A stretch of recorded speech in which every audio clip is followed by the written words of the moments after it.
Your City Commission study session tonight. I just ask that you please silence or turn off your cell phones during the meeting, and remind everybody that every day our meetings are televised on Channel 2 at 6 p.m. and midnight, and also available on YouTube. I'd like to go ahead and begin with item 1 tonight with the Leavenworth Unified School District USD 453 quarterly update.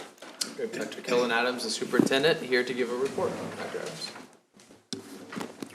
Mr. Kramer, good evening. Good evening. I've met all of you, but my name is Kellen. So great to see all of you tonight.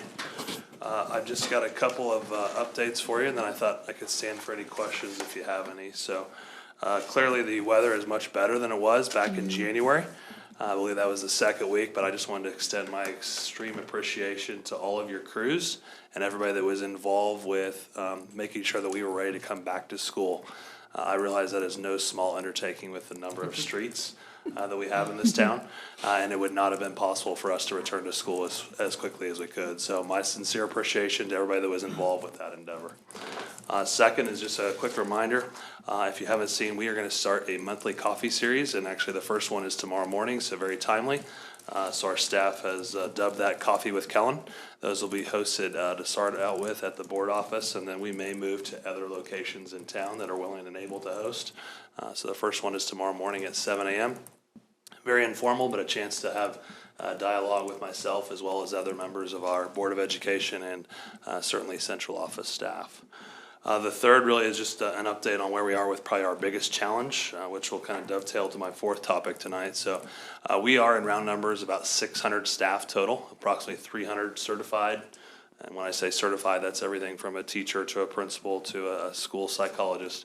The other 300 are classified staff, and there's a number of classifications, everything from custodial to food service to what we call support staff. And we are currently down about 67, so we are operating at about 90% staff. So that continues to play out each day with a number of different challenges with overloaded classrooms, people taking on probably more students than we would like to see, having to make some tough decisions as far as what we do, and certainly having an impact in classrooms. And that really leads into my fourth topic, which is probably, I'm going to say, the topic du jour of the week and maybe even the month or the semester, which is the exploration of a 4-day week. So you have likely heard some buzz around that. You were asking about this survey. I did look it up. We're actually going to start that this week. So Thursday the 22nd is the date I was given.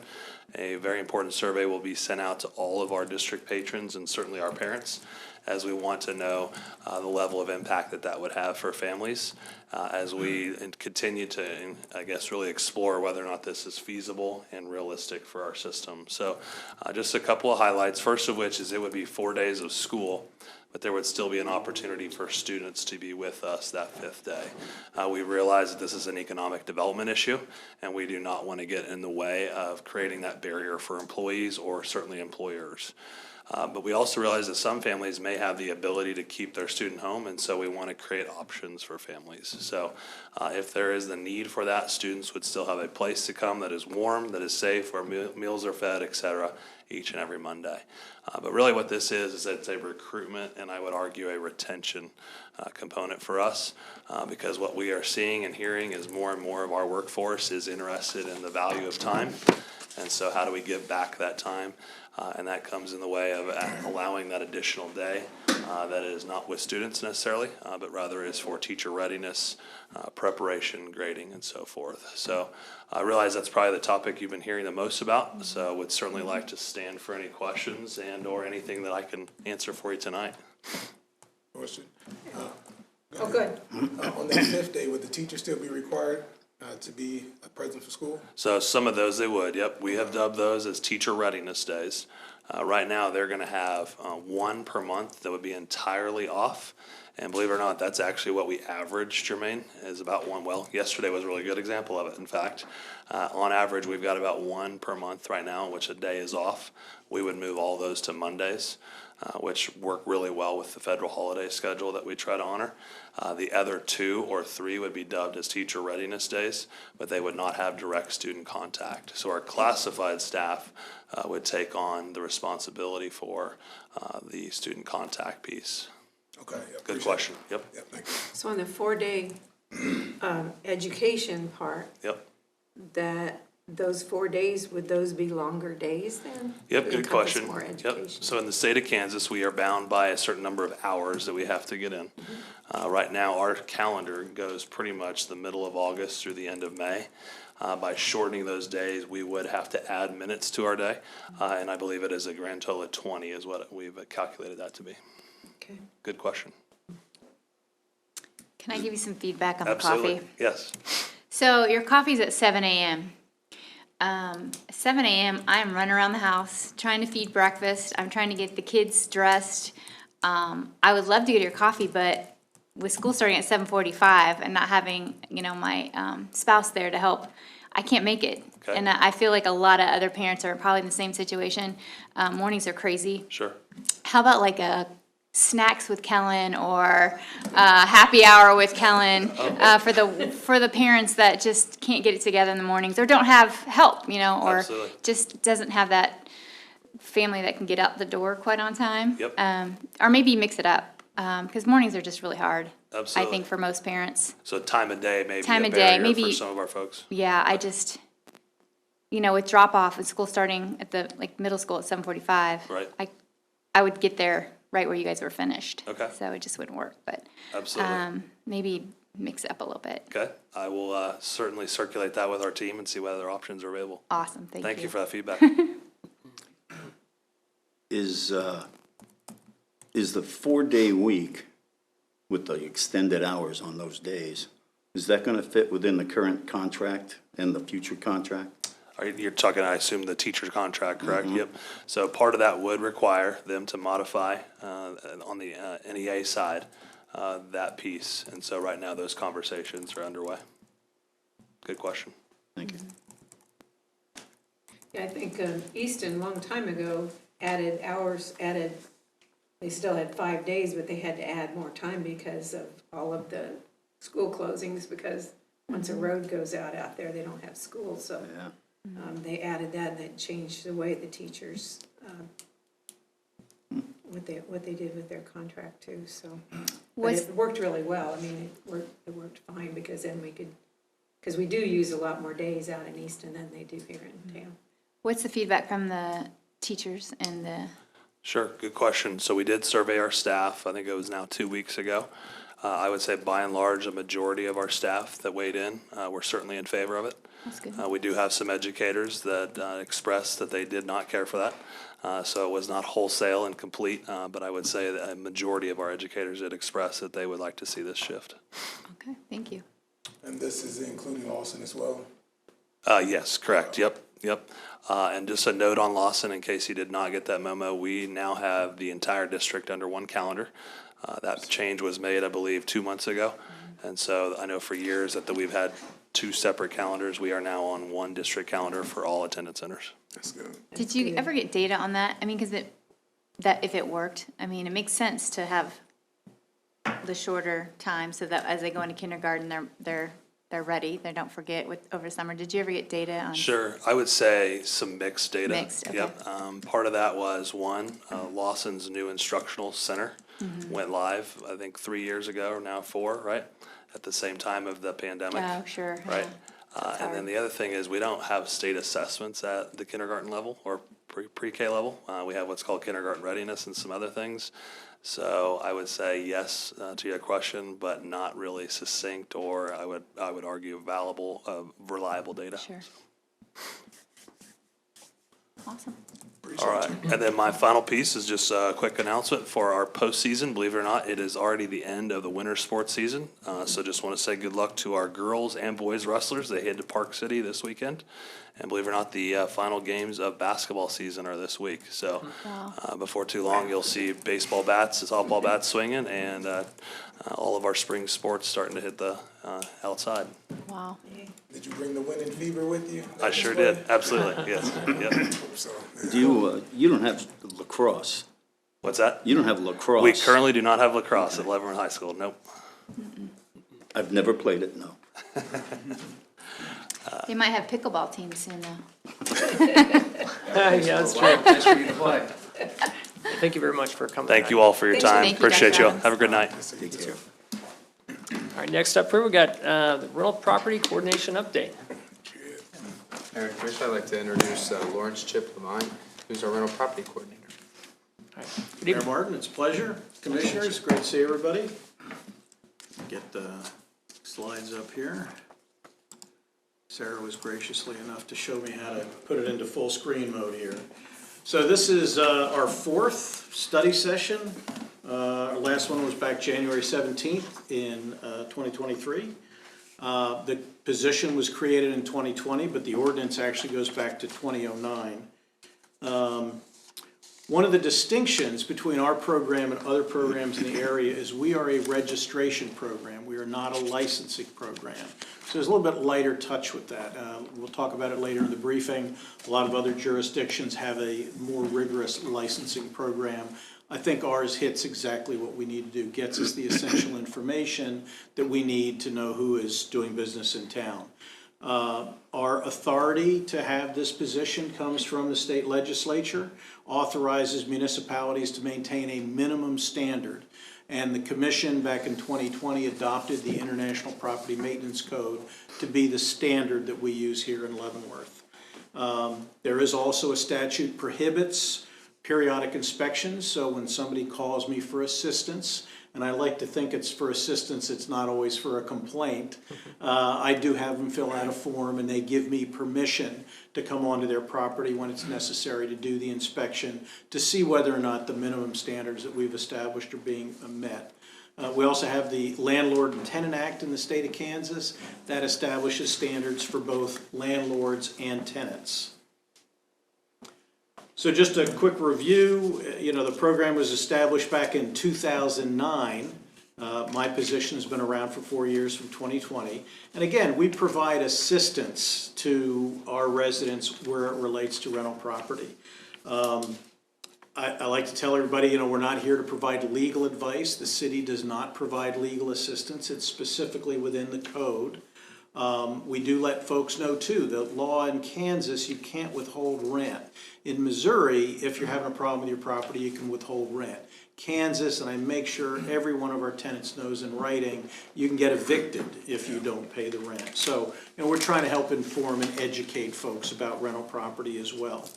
I like the way our ordinance is set, a very minimal fee. It's been $20 for the last 15 years to register the property. We do have the ability to impose a minimum $150 a day fine when there are violations. And I talk about it a little bit later on. In the last 4 years, we've had over 1,200 cases. I've only had to go to court 4 times. So we're having, I think, some impact with what we're doing with the position here. Question? Absolutely. Is that $20 every year, or is that just $20 one time and that's it? I got another one that compares us to other jurisdictions, but as long as it's deeded under the same name. Now, I do have some corporations from out of state. They change LLC names from time to time. When you change your name, you have to re-register. But otherwise, once you've registered one time for $20, any transactions you do after that is a no-cost update. Okay. Thank you. My pleasure. A little bit of background about rental property in Leavenworth. We have the second highest percentage of rental properties in the state of Kansas. Manhattan, Kansas is actually a little bit higher than we are. But more than 50% of the residences in Leavenworth are rental properties. Now, on the slide, it talks a little bit the difference between a residence and a property. So, for example, we have the Woodland Village, which is a single property, but there's 198 residences there, so that's why the number is a little bit different. When I took on the position 4 years ago, only about 42% of the properties in Leavenworth were actually registered. We had a lot of properties, didn't know who owned them, didn't know how to get a hold of folks. That rate right now is over 90%. Unregistered holds steady at about 10%. You get some flux each year, so that's a lot of what I do now is keep up with it as properties change and transition. We have property owners from 45 of the 50 states in the United States, District of Columbia, the Army in Europe and the Pacific, and we actually have a landlord who lives in England. We currently have over 1,300 registered landlords. Now that's down about 100 from last year. We've seen some consolidation. Some of our smaller landlords have sold off properties, and in many cases, it's some of the larger property managers or companies. We actually have those corporations from out of state that own property that are coming back in and buying these properties. We talked about the code, the international code standards. It's a great document. So in those 4 times I've had to go to court, I actually have a document that I can discuss with the prosecutor. The judge is able to see it. It's very clear, I think, in most cases, what those minimum standards are that we've established. And this just talks about the different areas that the code addresses. It's very rare that we come up with something that's not already addressed in either one of our existing codes or the other family of codes that are used by folks in the inspections division and engineering division. Part of the standard process that I have, again, a lot of what we want to do is inform and educate tenants. We give everybody a copy of the tenant's handbook. Both tenants and landlords have rights and responsibilities. There's a landlord's handbook that when I have landlords that have questions, I'm able to refer them to that as well. And a lot of it's pretty common sense stuff. You know, if you have a good relationship between landlord and tenant, which is actually what I would prefer to see, you know, we're there as an option if you have a problem and you have questions. But we do have a number of standards that we use to guide us. I think it's the timeless wisdom that says many hands make light work, and it really is a network that I work with here. This is an example of all the different organizations on a fairly regular basis that I'm working with. And I think they're familiar to just about everybody in the room. It has been very helpful. You know, I get referrals. The VA will call me up if they have a veteran who has an issue that they're not able to solve. The Guidance Center, the different social service agencies. So it's been very successful developing those relationships. This is one of our success stories. I like, yes. Yeah, on the previous slide, you've got a series of network, relationships and such. I'm just wondering, do you have a relationship with Michael's Military Housing? Oh, Over on post? Yeah.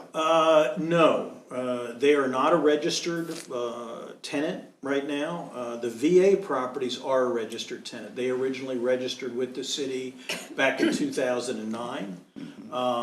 And we've worked with them for quite some time. I do work with the housing office on Fort Leavenworth, especially if a military family has an issue with a rental in town, but we do not specifically work with Michael's on post. Okay, thanks. So this is, one of our success stories. I know some of you have heard this before, but this is part of that network of folks we work with. So someone from the Council on Aging, Meals on Wheels, was delivering meals to a tenant who lived upstairs at this apartment complex in town. And, said, hey, these stairs are really pretty ragged. That railing was shaking back and forth. Now, again, I can't go onto a property without an invite from a lawful occupant. Explain that to Council on Aging, and they spoke with their client. That client then contacted the city, went out, did the inspection. The stairs absolutely did not meet the code standard. The out-of-state owner received a letter from me. They were cited for a violation, and they went, had it fixed. It was one of our local businesses that went in and put in those beautiful new stairs you see. So, that's just an example of how this works. And again, at this point, I've developed relationships with a number of folks. They're not hesitant to give me a call, whether it's a property manager, the member of the sheriff's department who serves evictions. He and I confer from time to time. So, it is a big network, and it pays off in things like this where we're actually fixing problems. And I like to think over time, raising the quality of the stocks of rental housing in Leavenworth. Just review some of the accomplishments. A big one has been with the rental registration program. In the 4 years before I took on the program, we were bringing in about $785 a year in rental registration revenue. That's tripled. We bring in over $2,600 a year now. in the last 4 years that I've been here, over 25,000, whether it's in reimbursement for administrative costs on the programs, the housing programs we helped to run during COVID, and rental reimbursement. So I think that's been a very positive result of having a person in the position. Success rate in municipal court is 100%. Fortunately, it's only been those 4 cases that we've had to take to court.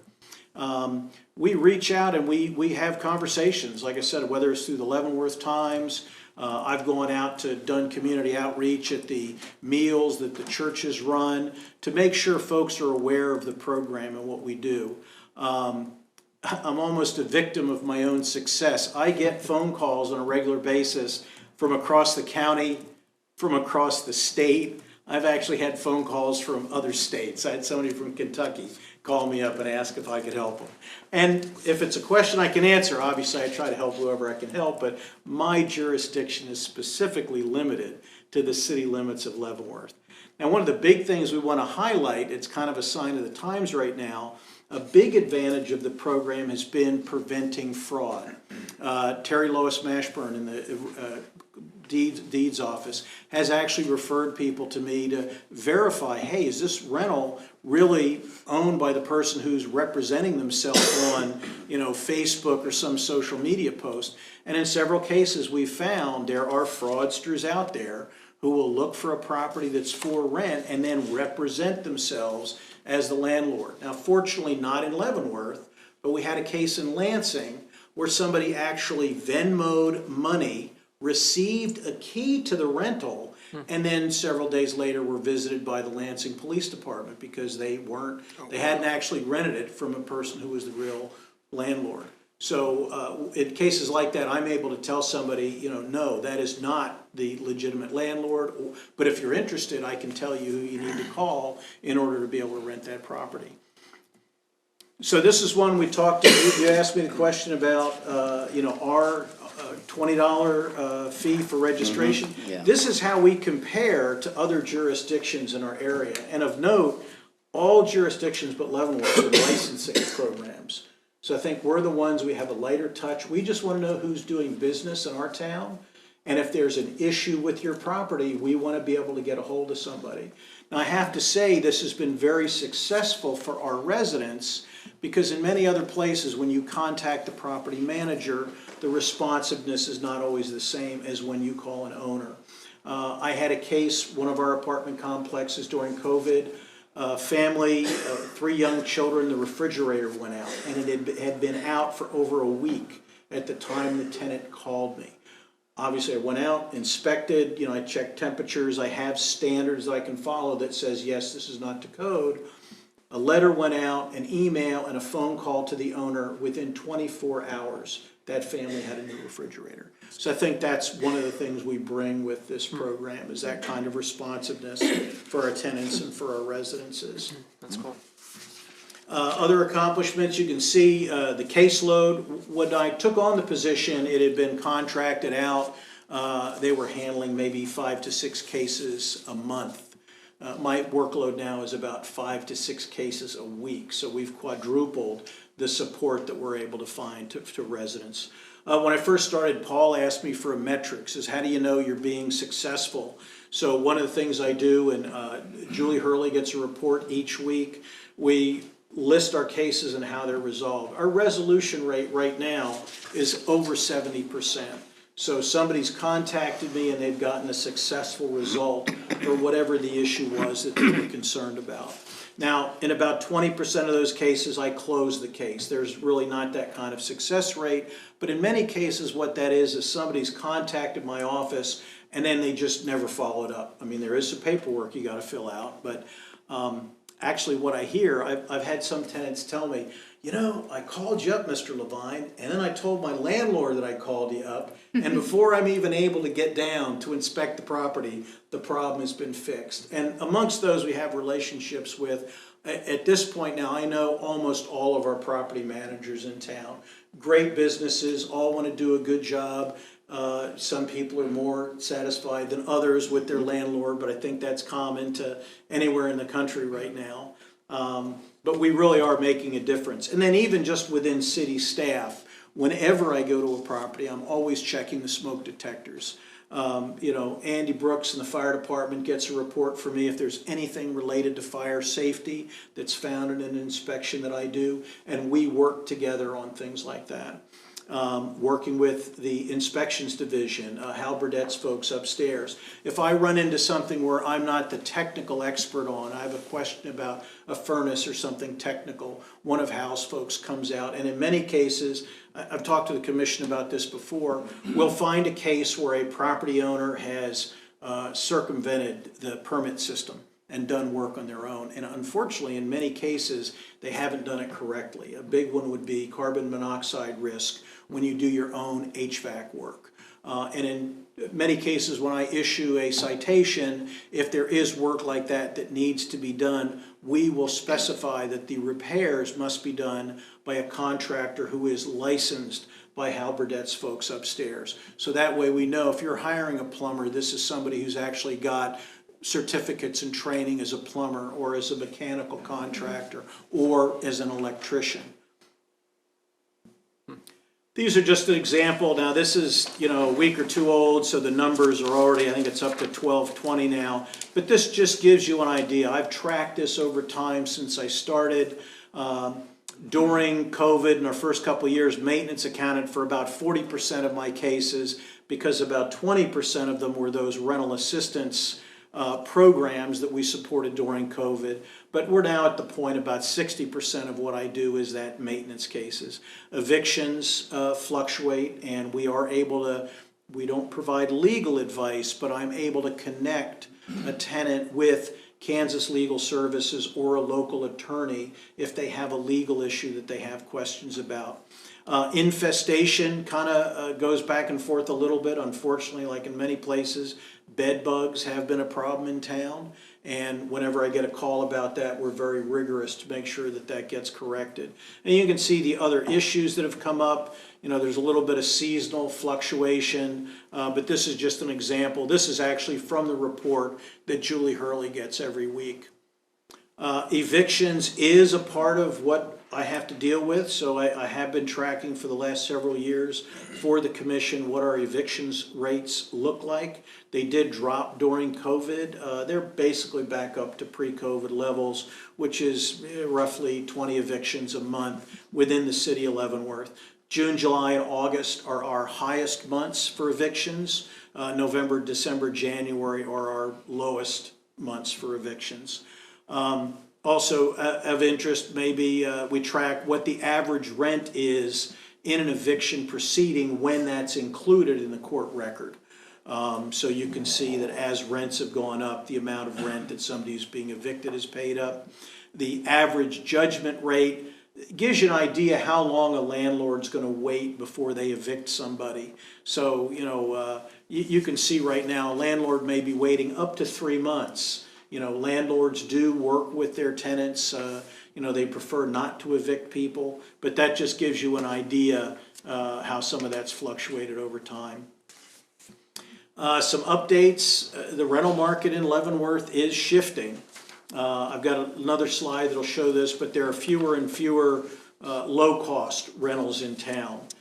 We've already discussed that some of our older, smaller, a landlord who had maybe 6 or a dozen homes, in many cases they've cashed out, and it often is a larger property owner who's come in and purchased that. Now the good news to that is in many cases they're renovating the properties when they purchase properties from out of state. I'm imagining there's some tax benefits to that, but that's another one of the things that helps raise the standard of the housing stocks in town. Positive feedback, like I said, I've actually had out-of-state landlords thank me for citing their property for a violation because they're saying, hey, my in-town property manager wasn't necessarily letting me know about things like that. So it's good to get that kind of feedback. It is an issue. Rental properties on federal land are not subject to the Kansas Corporation Commission. So one of the things I've had to deal with I don't like to talk about specific landlords, but our property on the VA, I have veterans who are not able to get level billing. So you think about it, if you're low income, you want that reliable bill every month.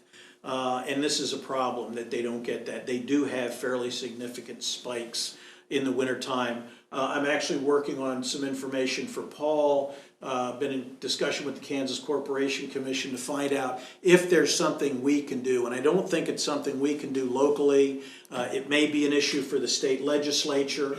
I've also advised the VA, the extended use agreement for those properties is renewed every 5 years. And I've suggested that maybe they want to include this in their next update to the lease agreement. So we talked about this, those average rents. That first graph on the left, that's actually from the first study session back in 2020. At that time, the average rent in Leavenworth was about $810. You look at the wheel, you can see properties under $1,000 a month accounted for 92% of the properties in Leavenworth. The next slide, you can see rents went up a little bit, number of low-cost housing went down a little bit. It became more pronounced as we come through COVID. So you see it going up to 890, you see it down to 77%. The year after that, we're almost up to, and that's 2022, we're almost up to $1,000 average monthly rent with 47% of the properties under $1,000. This is about where we are today. Now, this is off a commercial website, so I can't necessarily vouch for the specifics of the data, but it does track with what we're seeing. They're no longer even tracking properties in the $500 to $700 range. Now, I will tell you, there are still a few properties in town at that range, but they're very few and far between. And you can see now we're at the point, we're almost at that 50-50 break point, where almost everything in Leavenworth is now over $1,000 a month in rent.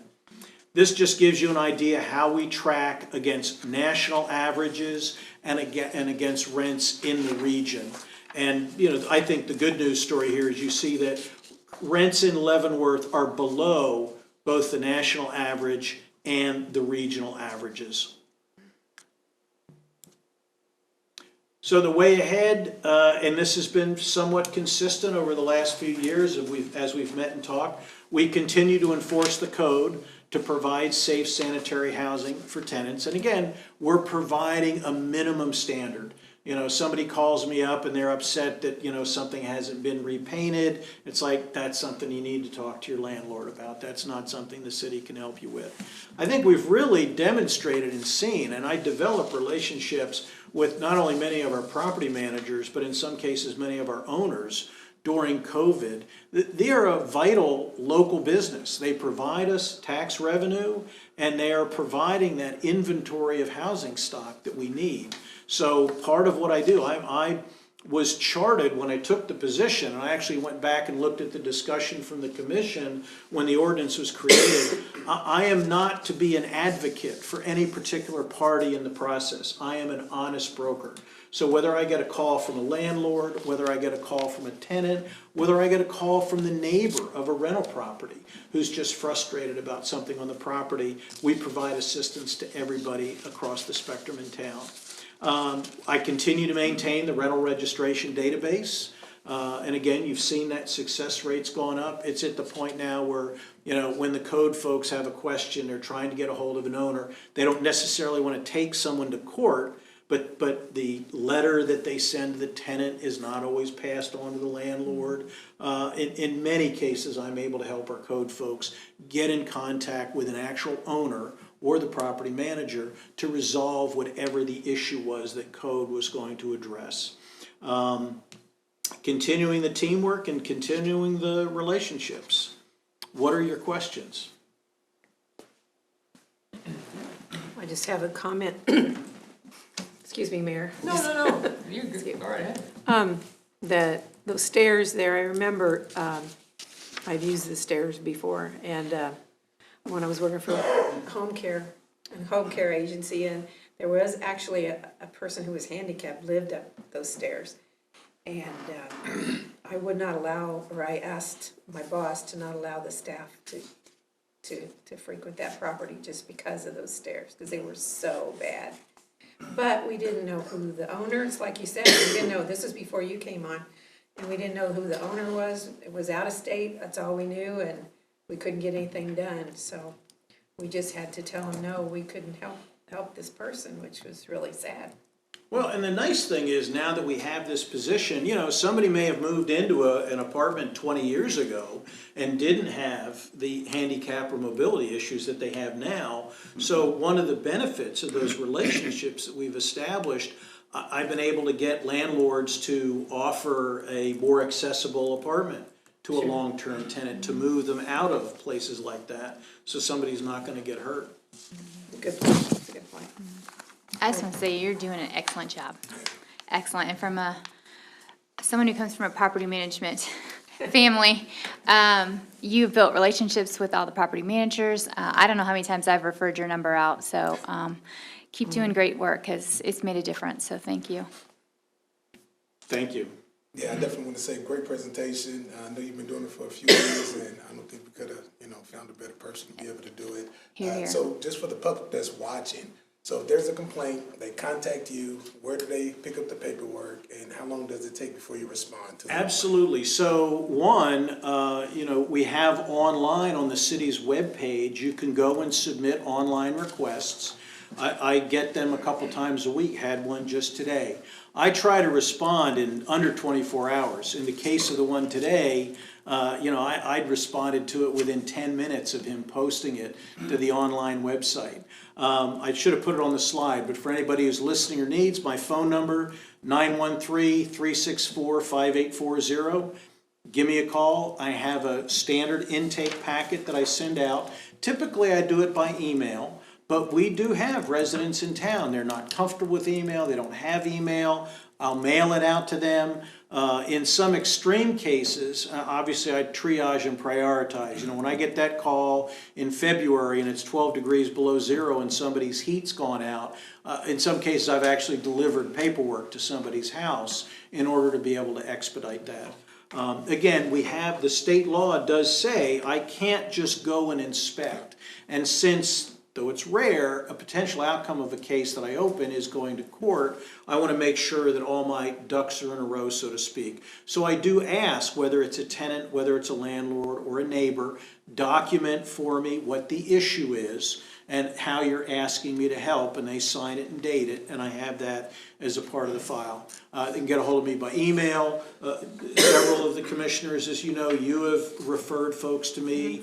I've got cards. If any of you need my cards, just let me know. I mean, they're available upstairs on the second floor in community development. I have them down at Planners 2 at the office there, and happy to hand out that you can give them out. But yeah, I try to be very responsive. I think that's one of the reasons I get calls from Baser and Lansing and Tongi, and they're, do they have somebody like you in Lansing? I'm like, well, I can only speak to Leavenworth, so. Well, that's it, yeah. And then the second question I have, when a landlord complains about a tenant, what's the complaint usually about? Well, like I said, everything that comes from the office is not necessarily a complaint. It's often, it's a question, it's a concern, they don't know how to do something. Landlords often have questions about, maybe a community development thing. I had one landlord came in, purchased a new property in town, wanted to see if he could make it available for his tenants to go down and use the gym at the community center. Wow, so I become that clearinghouse within the city staff, hey, here's who you need to talk to. I have somebody call me up, hey, the sidewalks, or, I have a problem with the sidewalks where I am. Who do I talk to about that? I can get them upstairs to the folks in Public Works. And in some cases, I almost wish people would call me a little bit sooner. That was one of the calls I got today. A veteran's been evicted, and he's already been evicted, but he thought that he had an agreement with his landlord. Had he contacted me before the judge had ruled, I can either get him in touch with Kansas Legal Services for the specific legal advice that I can't provide, or with a local attorney. We have several attorneys in town who deal in landlord-tenant law. Unfortunately, in his case, the judge has already ruled. I basically let him know, you need to get your stuff packed up and moved out, because within a few days, somebody from the sheriff's department is going to come and they're going to change the locks. That was another one of the calls I got. A woman had been evicted. She thought she had 30 days to get her property, which she did, but she called me on the 30th day. At that point, I can ask the landlord if he's willing, and I actually called the property owner out of state, because I was asked by another member of the community to assist this woman. And I asked the owner out of state, they conferred, and as was their right, they made the decision not to allow the person back in. They said, we gave her ample time. But I do try to inform and educate. So a big one that comes up is about security deposits.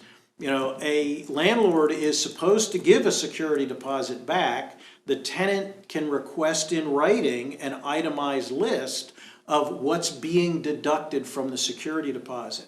And what the state law says is that's only supposed to be for items that are beyond fair wear and tear.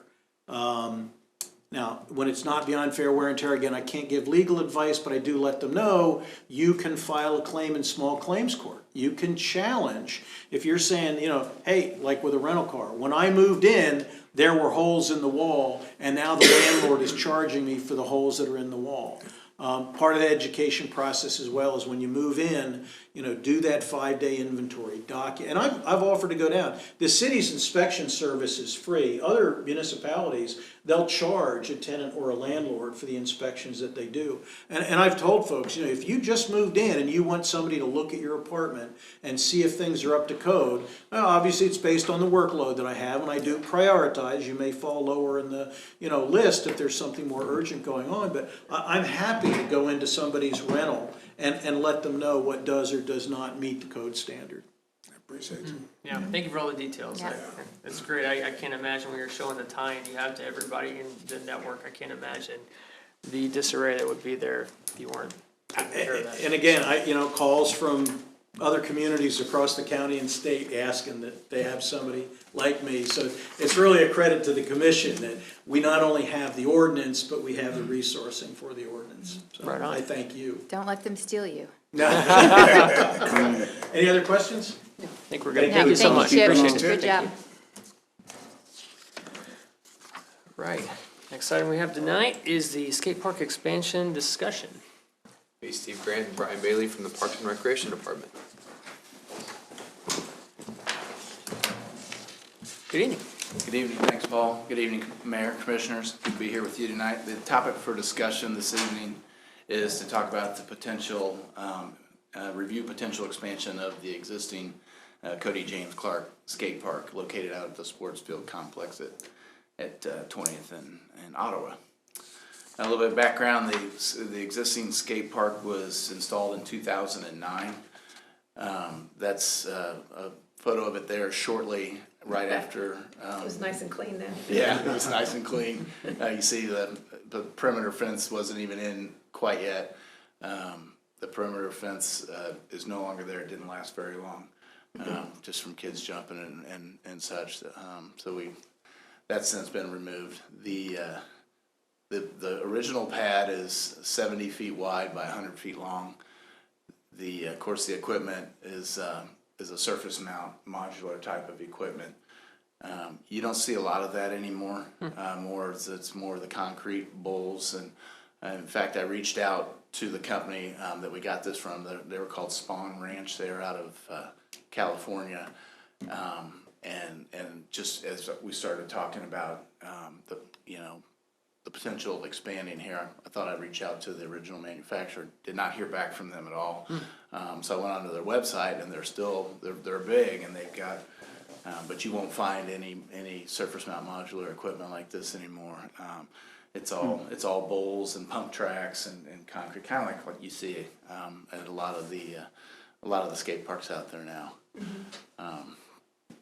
When the skate park was developed in 2009, it was developed with the idea of the potential of expanding someday. So Brian, if you could go to the next slide. Or there should have been got a slide of the overhead. So to the east end of the pad, it's graded out to an additional 40 foot in length and 70 foot wide. When it was originally graded out, We do have that on the slide, I'll show you. But so that's kind of the low hanging fruit on this, what's already been done where we can expand without moving a lot of dirt. So with that, I reached out to some colleagues of mine to see what kind of, or who I might be able to get in contact with skate park company wise.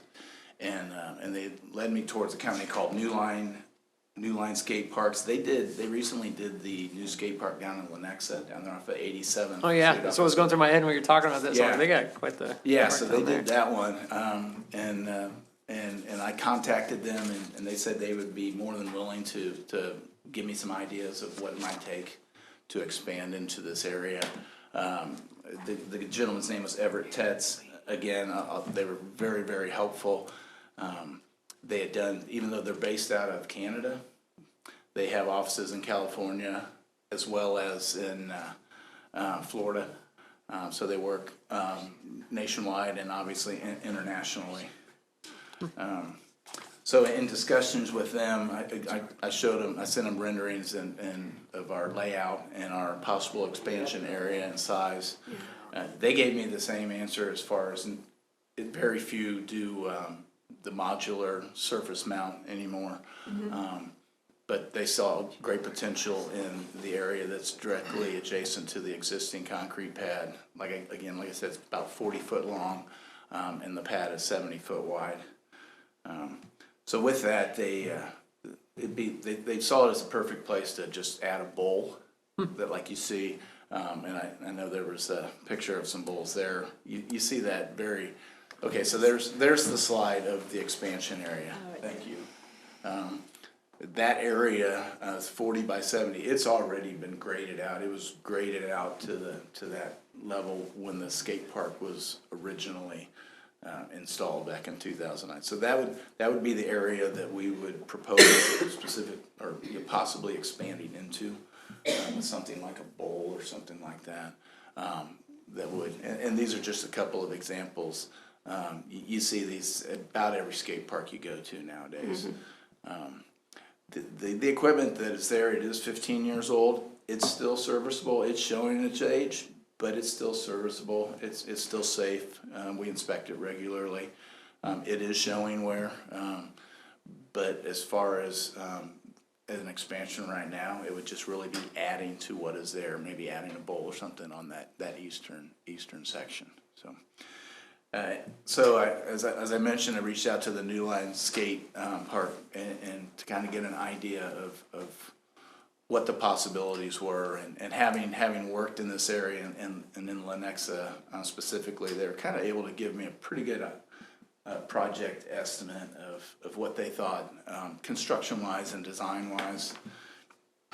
So just to kind of go through the numbers here a little bit, they. I'll read you exactly what he wrote. He said, in regards to cost and considerations for a project of this nature, legacy data from the region indicates an average per square foot construction cost falling in the range of $60 to $75 per square foot. And then design and engineering would fall within the range of 8 to 12%.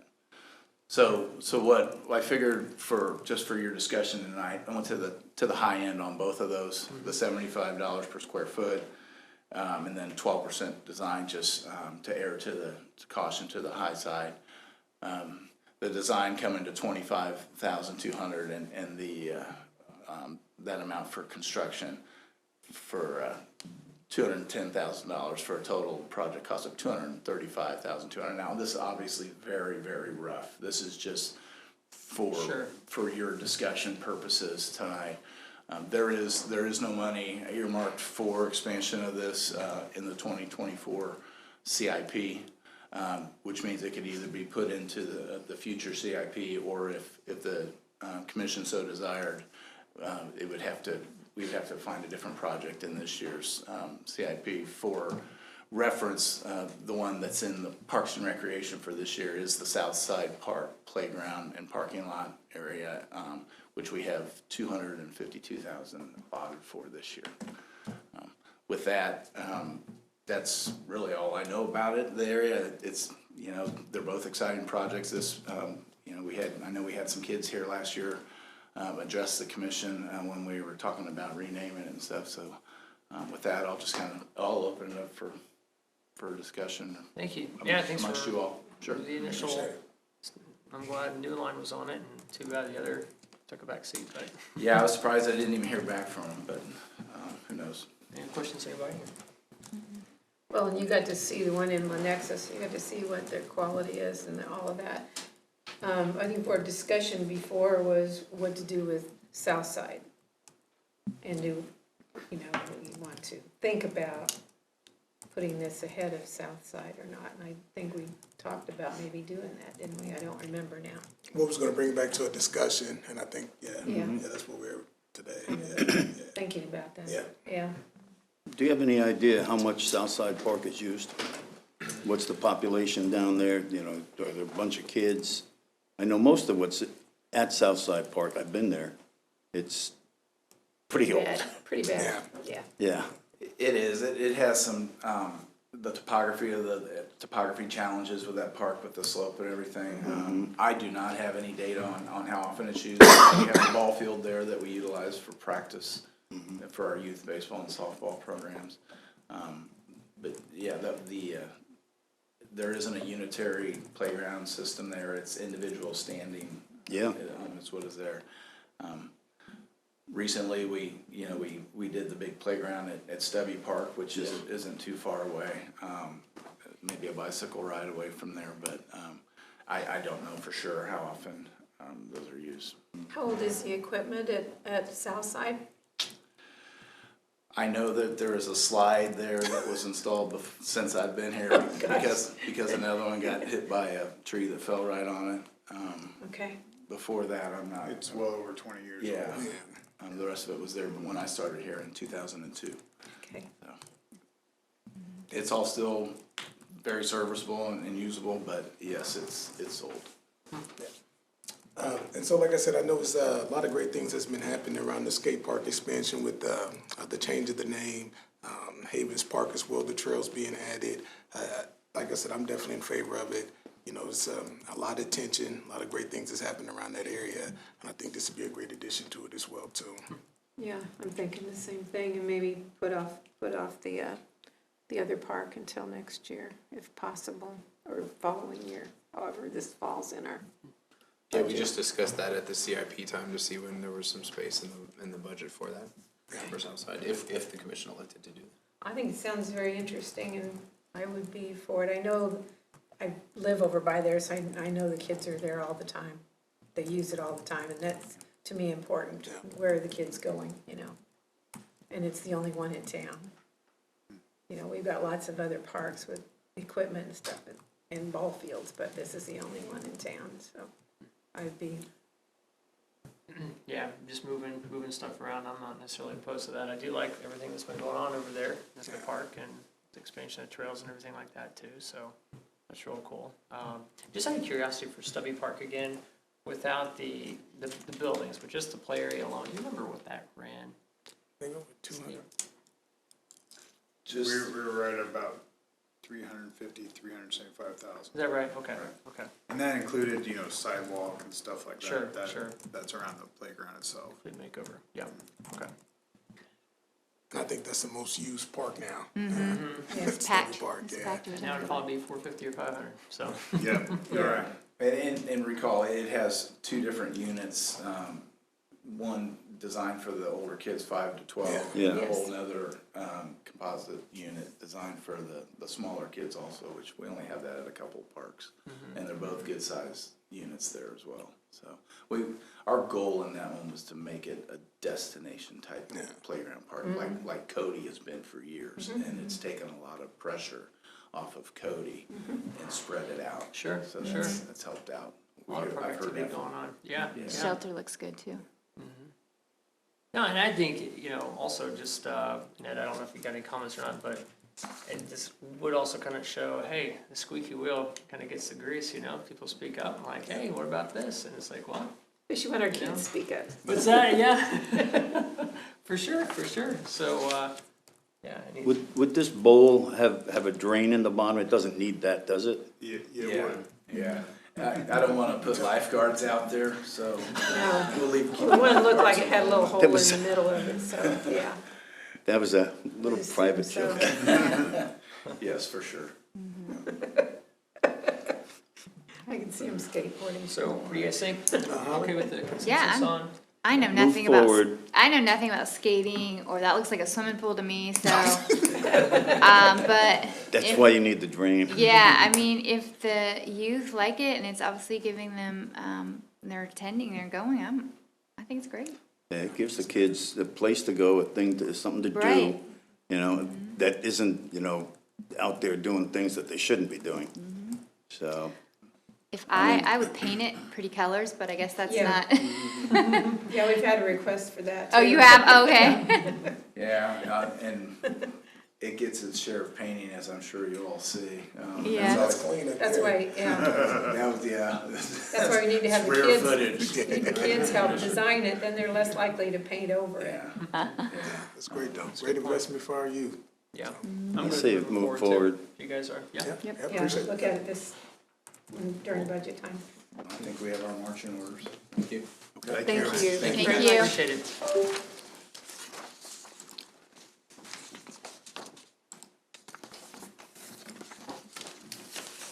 All right, item 4, food truck business outreach update. Mayor and Commissioners, this is the third study session we've had on food trucks. You recall, we talked about this topic in December and in January. In January, we looked at those survey responses. Over 1,500 people responded back, and mostly in support of allowing food trucks in the downtown and in certain areas. And at that point, the commission requested outreach to downtown restaurants directly to really try to reach out to those folks who'd be most impacted by any potential changes to the ordinances. So staff did reach out to both Main Street and the Chamber. Main Street did direct outreach, and that feedback is included in your packet. They also let me know today they did hear from New Way, who were not in favor of changing any ordinances to support food trucks. So that was the one new addition from today. And then staff utilized the health permit list that we have to contact those in or around the downtown. We received 12 responses, including 2 from currently registered food trucks. That's included in your packet as well. I'll try to summarize the feedback, as everyone has probably read it at this point. There were some questions and concerns from several of them about the impact to current food establishments. Sort of the idea of, will this hurt current restaurants? That seems to be the focus of the feedback that wasn't in support of any changes. Although there also was support for the idea from several of the businesses listed. So it was certainly a little bit of mixed feedback for and against changing ordinances to allow more food trucks. With that said, I'll do a quick note on the other follow-up item I had from the last meeting, Chick-fil-A. I did reach out to Lawrence, and they said the food truck here in Leavenworth was just not as busy as their other locations, so it's not part of their regular routine at the moment, but they may consider it in the future. So that's just a little bit of a side item, but something that a commission had requested that we ask those questions on. So they are not one of the 9 licensed food trucks we currently have within the city. Also for your consideration tonight, I did review Chapter 44 of the city ordinances regarding parking and parking lots. My assumption was that if the city were to make changes for food trucks, we wouldn't want to affect general traffic ordinances. And so there was a few items that are relevant in that section. There's a few items where the parking of cars or trucks at any times is prohibited. Most of those were not in the downtown, but it did include 4th Street and some portions of Seneca. There also is no parking within 25 feet of a good amount of corners in the downtown. What's listed in the ordinance is 3rd Street on Cherokee, Delaware, and Shawnee as examples, 5th Street on Cherokee, Delaware, Shawnee, and Seneca, and 6th in Delaware. So again, that would be 25 feet in all directions from those intersections. So just things to consider. And then it's unlikely a food truck would be more than 18 feet, but trucks that length can't be parked in a stretch of Delaware leading up to Esplanade. And then trucks with a capacity of more than 3/4 of a ton can't be parked in municipal parking lots in the downtown central business district. So again, those are just some items to consider as we're looking at all the implications of a possible ordinance change. So we've reviewed the community feedback from the survey, we've heard from downtown restaurants, and we've discussed briefly options for how other cities have looked at food trucks. There's been a lot of information at these 3 sessions. Based on that information, staff is really looking for your thoughts and guidance. If there were to be no action, we would continue to have food trucks at special events. With road closures, we would still have it at Haymarket Square, and it would still be allowed in private property. We see that often in parking lots. So that would stay the same if there was no action taken. If you would like to consider making changes, staff could bring something back to the commission as an ordinance change. We'd be looking for feedback about whether that should be on the street, in parking lots. Are there limitations on days of the week, on timeframes, maybe particular locations? And it's really been focused on the downtown since that's where this most recent request originated. And that's kind of the approach is really, something that could drive more activity downtown with some of the reasons that we were looking at this right now. You recall in the current ordinance that there are some restrictions on food trucks on private property. As an example, they can't be parked within 100 feet of a restaurant during their business hours. You can't block sidewalks and driveways, even with your line of people. So those could be items for you to consider. So with that, I'm available to listen to your feedback and answer any questions you might have. Thank you. Thank you for all the details. I'll open it up to I think comments, thoughts. if we do anything at all, it needs to be start small. Yep. I'm in I favor. don't think, there's a lot of things in here, and I can see where the discomfort with some of these restaurants can fall, and I can see where it could be a problem with some of our traffic and with some of our streets being narrower.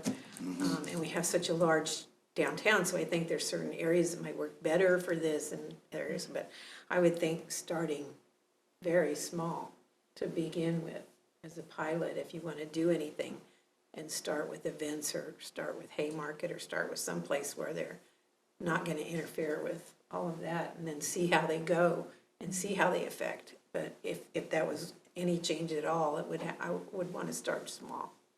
And just to add to that, maybe a couple of days throughout the week, and just to, see if we're able to measure that, see how people are being impacted, That's my thought, but I'm with you starting small. I think we won't do it as really a know until we test. try something. Right. Not promising that this is the way it's gonna be forever. Pilot, yeah, And like see, a pilot project. see if it, see Like how the it works. scooters. Yeah, you the know. scooters. Like the scooters. They resolve themselves. Yeah, That's what I was they thinking, did. yeah, They flew away, Wow, so. yeah. And the same thing could happen with the food trucks, if they come in here and they find that the competition among all of themselves is too much, that you might lose, 4 or 5 out of 10 that are coming in here to try it. And then, okay, this ain't much of a problem because there ain't much of food trucks here. Well, the concern about property taxes too, I thought was interesting. And Yeah. very, something that I didn't think about, but the businesses did, and that makes a lot of sense too. Concern, yeah. Where were you thinking that you'd want to, like, on the street somewhere, on a designated true food truck spot? That's certainly up Yeah. to the commission. So we saw other cities that have different food truck regulations. Some had designated spaces. Some just had guidelines and said if you could fit these guidelines of distance from a business, distance from another restaurant, distance from an intersection, then we would go ahead and approve it. So there's quite a wide range Right. of That'd be of hard to do options. downtown with some of the Yeah. restaurants. I went and talked to First City Cheese today, and he says whenever there's a food truck at Haymarket, his business is zero because the snow, people want to go eat a food truck, right? Unless the weather's bad. When the food trucks are out there, then they come inside to First City Cheese, but, I get his point, but, it's hard. It's kind of hard to make everybody happy downtown and I want to, Oh, and I yeah. want to, right? But I would be open to a pilot program, but I think we need to come up with some designated spots that they would go and how to register, or is it first come, first serve? What does that look like? And I Personally- definitely love, Go ahead. I was just gonna say that the pilot for a season, whatever it is, obviously, people are not gonna frequent food trucks as much during the fall Winter. and winter months and Yeah. stuff like that. And if I'm a hardware store, I don't want another hardware store coming in. If I'm a restaurant, I don't want another restaurant coming in. I mean, yeah, it gets it competitive and everything like that too. But also, like you said, Benny, from the community feedback, also a lot of folks wanted it too. And I think my thought is just it's just got to be a good balance and kind of figure that out. Folks probably didn't like the fact that Chick-fil-A was showing up, because it, what it does. But I would definitely be open, and I know you guys are looking for a direction on it. So what would that look like? I mean, Yeah. is it a few days, like you said, Jermaine? Is it? I think I would love to know if you reached out to a couple of the other cities that you pointed out. I think one was down in Emporia, and one was Salina. Hutch? Was it Salina? Is this Lina? I did reach out to, I looked at several other cities. I can grab that. I just looked at their regulations on it. I can pull that from the last session. I looked at 5 cities. And Salina was the one that had, I think it was like 5 designated Yeah, that's one I locations liked. in their downtown. The assumption would be they've probably been vetted. Maybe they're quieter parking, they were parking lots, so that's how they did that. Parking lots. That's what I was thinking. Versus on the street. Look at parking lots, and we have a good number of parking lots. 1 truck per lot, no more than that, so that they don't take up a whole bunch of people's, I'll make one comment on places to parking park. lots versus on-street parking. The difference is a parking lot would be for some type of event. Yeah. It's not associated with a business, and I don't wanna bring Wilcott up, cause there's more other people that want to, but that's not the goal of them. Their goal is to supplement or to capitalize on their current business. Sure. Having one in another parking lot, not near their business, would not achieve the goal, that they were going for. Parking lot, if you picked one, say you picked the one over by Pullman, that doesn't Benefit Wilcott. benefit an individual business. Sure. It wouldn't create that tie between a business, and maybe we don't do that, but I think those are 2 different things. that might be something that keeps other businesses happy. Look at, you put this right in front of Wilcott. I can't get any business down here at Leavenworth. The Leavenworth Brewery, that's down on They could have one Cherokee. too. Yeah, they could have one across the street, but neither one of those is necessarily cutting out the other guy. So would we like to try a program that does establish a tie between business, or are we Yeah. looking for more of a carve out in an area of the downtown for somebody to have 4 food trucks for a small food truck festival? Those are 2 completely different. I would like the first option, Yeah, yeah. If you did try to go for a tie, then look at the businesses and say, hey, you wanted one of these guys, right? Now you're gonna sponsor them. Well, right, it puts the onus a You're little gonna, bit, it keeps it on the connected, business, yeah. Mhm. You're gonna communicate with them. You're gonna take a look at them every once in a while, see if they're doing what they're supposed to be doing and not doing what they're not supposed to be doing. That kind of. Well, how does it work when the barbecue place comes over to Fairfield Inn? I mean, Fairfield kind of keeps track of that. I know Yeah. the bank kind of kept track of Chick-fil-A down there. Yeah, that's the sort of That's thing their I'm talking parking about. You lot. have them, That's their parking lot, so that makes sense. yeah. And you got stats kind of on what the other cities did. I'd love to know, and I don't know what the relationship is we have with some of these other folks, but I'd love to know, okay, so if you could do it again, what would you have done a little bit differently? You put this in place, but, what'd you learn from that? I know that's extra work and it takes longer to do, but if you could find it, maybe that could help to build out a potential pilot program and, whittle it out on them. I'm just right now opposed to having them on the street. That's the main thing. I'm opposed to having them on the street. But isn't that what Wilcott wants, right there on the street? Right at their business Yeah. is what their request was. Yeah. Now, they have a parking lot across the street. I remember visiting my son out in San Francisco and in Golden Gate Park. Every Saturday and Sunday, they had a food truck party at the end of the thing. And it drew a lot of people into the park on the weekend. Plus, they were there when other restaurants were closed, I mean, it was just a really it was a great draw for that, but they didn't, I mean, that was Saturday and Sunday, so a lot of businesses are not as, Right. One thing that I heard here, not from open downtown on Saturday owners and is Sunday. anytime you have a food truck and people get out of their cars, they're more apt to visit other stores while they're walking around. Yeah. So, that's kind of a pro, but they're small businesses that don't serve food. They just want them, eating their nachos and walking in their store. And that's fair too. I think we've seen in other cities, just as a general thought, food trucks can be an item that drives interest, that drives activity. People downtown. So, I mean, I think we see that in the community feedback, so we know that's a portion of the discussion. There's also, it's a sort of a broader discussion. And there's gonna be certain areas of the city are gonna be more conducive for trucks than others, so just, it's not a slam on anybody or any, with any regulation, but it is what it is, so. And are we looking at certain times for the pilot program that we're trying to?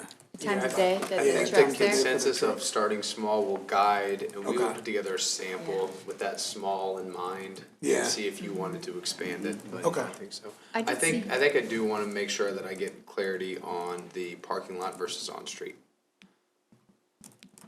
discussion. With certain stipulations, would an on-street parking be an option, or do we really wanna stick to the parking lots? It's irrelevant to us, but I think that does set up two Yeah. different types of programs. Well, if it was closed, I mean, like if Wilcox was the side street was closed, like when they had their German Fest. And that's taken care of with the special event. Yes. Special We already event. have a process for that. This would just Okay. be a Friday night.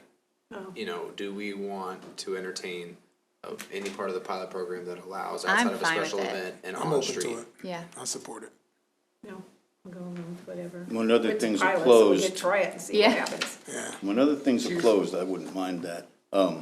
Thank you, Commissioner Bowder, you reminded me, when you said something about only 2 or 3 days, or, a certain number of days, the weekends are, really, I think, when you wanna have the trucks in. Maybe on Sundays, because other places are Maybe other closed. businesses would open on Sundays if the trucks were there. Well, that might be, but a lot of the restaurants don't open on Sunday. Yeah, And I'm sorry, just make sure I'm clear, you guys are thinking, you're I'm in cool favor. with doing like On the Monday. street, pilot On program, the street, starting off okay. small. Right. Well, the thing is, if something does present a problem on an evening, we're gonna be able to talk about it really Correct. the next meeting. So, I mean, technically, we could change things pretty quick if it started going awry or something like that. Would you be cool with? I was just Something like thinking when Wilcott came, he Yeah. was saying his business model is he doesn't have food. And that's why he wants to bring in a food truck as, like you said, Friday, Saturday night, park right beside it, because it makes sense, right? They go outside, come back in. So that's on the street parking. Yeah, that's what you're Yeah. saying, yeah. And that's a little bit more of an anomaly, I would say. Right. well, But another thing about restaurants is a lot of them are closed on Monday. But Yeah. most of our businesses downtown are Right. open on Monday. And I So would tell you that the that might be Asian, a good time to have food trucks That's a in when good- restaurants are I closed. would tell you, it's very hard to find an Asian lunch in this city on Tuesdays. Tuesday, I know, They all close on Tuesday. Tuesday. But when Stacy, when she had an event, she wanted to bring in a food truck, it would be right on the street, the Candle Yeah, so Queen. that was the Candle Queen. They brought one on a Friday evening. Yeah. Usually not a restaurant on this area of town. Right, but it so was they wanted to do it right there, yeah. On the street, On Fifth Street. yeah. Yeah, see, at that point, that's a bit of a wider street. Very little parking is going on there. Not too many people park in front of City Well, Hall. the parking lot is behind it, but is that And- their parking lot or ours? The city parking lot? City. We own the city parking lot, and they have a small area right behind their building The that public connects to the parking. alley. Yeah, between now and the next study session, is there enough time to put a rough draft together or something? Yeah, okay, cool. And that's the goal, we can bring something back to the commission. I'm hearing, starting small, maybe a pilot program, potentially days when it's quieter, maybe preferred, although there's also sort of a perceptiveness to if Friday and Saturday are when people would want it, you have to kind of I consider that. think they would. Yeah, I think it would. We'll just put an idea together and Yeah. we can haggle over it at the time. Cool. Now, if you write this up as an ordinance, can you write, I mean, how do you write up an ordinance that says, we're gonna take a look at this Yeah. in the ordinance? Pilot program.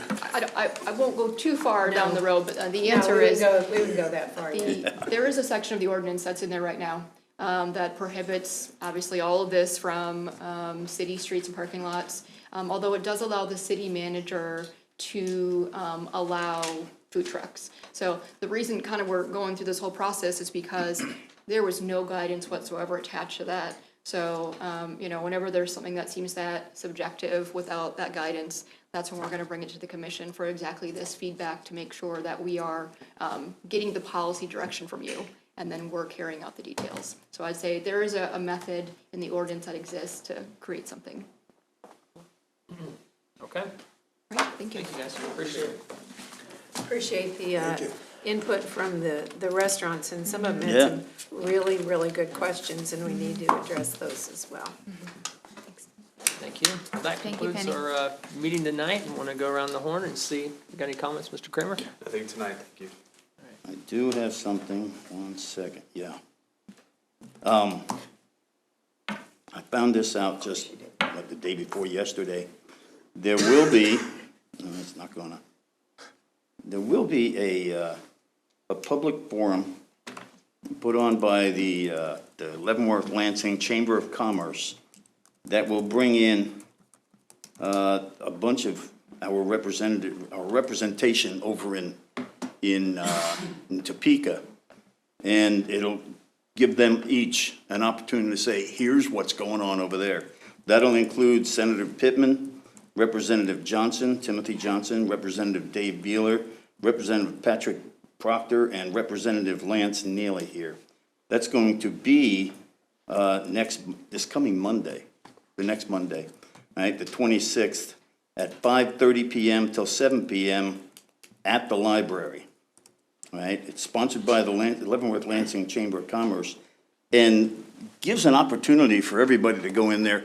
And it won't, I'm pretty sure it won't be just they present stuff. You know, it's going to be a case of you can ask questions too, people. So I would recommend everybody, you know, kind of take a look at it, put it on your calendar. You can find it on Facebook. Just search the Leavenworth Lansing Chamber of Commerce and then scroll through their stuff. Not too far down from the top. You can get more information about that. I imagine it'll be recorded too, since the chamber's putting it on, so that's a good thing. Thank you. This Thursday, we're having our Vision Zero. I hope that people come and talk about if they've seen something that, wow, we need a stop sign there, or wow, we should put a stoplight here, or something that they've seen that they show up from 5 to 7. Is it at the library as well? I'm looking at, getting nods, okay. So please come if you have a concerned area of traffic. Would love to hear from you. I plan on being there. Which room? Is it the On Room? I think so, yeah. Yep, the On Room at the Leavenworth Library, Thursday night. All right, thank you. I have nothing. Thank you. Nothing to add to what you just said. Thank you. And I just want to say great work from the commission. We're doing some great things. Just love the teamwork and how we're moving the city forward and accomplishing goals at hand. So God bless, have a great weekend, and don't forget my birthday next Tuesday. What? Will you be here? 30, I'm gonna be here. Happy birthday, man. 37 years young. That's cool. 37, you were like 28 when I heard you say that. No, definitely appreciate everybody's feedback tonight. Thanks for tuning in as well. And all the staff reports, appreciate it, and school coming out as well. Yeah. Wish everybody a good rest of the week, and I forgot, how do we close? That's it? Yeah, that's it. Yeah, That's all right, it. well, thanks, we'll see you next Tuesday.